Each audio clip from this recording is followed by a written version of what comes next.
শিখার নিয়ত করবো আমরা। দুইয়ার হলো বাংলাদেশের জাতীয় পাখি। কি পাখি বলেন? তো এখন দুইয়ার পাখি থাকে কোথায় সেটা আমরা সবাই জানি না? জঙ্গলে। বিশেষ করে দেখবেন আগের দিনে তো খোলা বাথরুম ছিল, খোলা বাথরুমের আশপাশে দুইয়ার পাখি পদচারণা, এই ডাল থেকে ওই ডালে। তো এখন সে কিন্তু বাংলাদেশের কি পাখি বলেন? জাতীয় পাখি। বাংলাদেশের জাতীয় পাখি তাকে কোথায়? জঙ্গলে ময়লা আবর্জনা যেখানে সেখানে ঘুরে সেখান থেকে খাবার খায়। তো এখন দুইয়ার যদি জানতো আমার মর্যাদা এত বেশি, বাংলাদেশ গভর্নমেন্ট আমাকে জাতীয় পাখি উপাধিতে ভূষিত করেছে, তাহলে সে প্রধানমন্ত্রী বরাবর, রাষ্ট্রপতি বরাবর দরখাস্ত দিত যে আমি এই দেশের জাতীয় পাখি, আপনি থাকেন গণভবনে, আপনি থাকেন সংসদ ভবনে, আমি এখানে বন জঙ্গলে কেন থাকবো?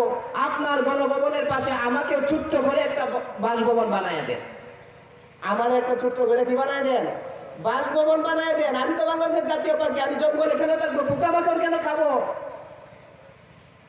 তো সে কি জানে না, তার নিজের দাম জানে না। দুইয়াল পাখি নিজের দাম জানে না।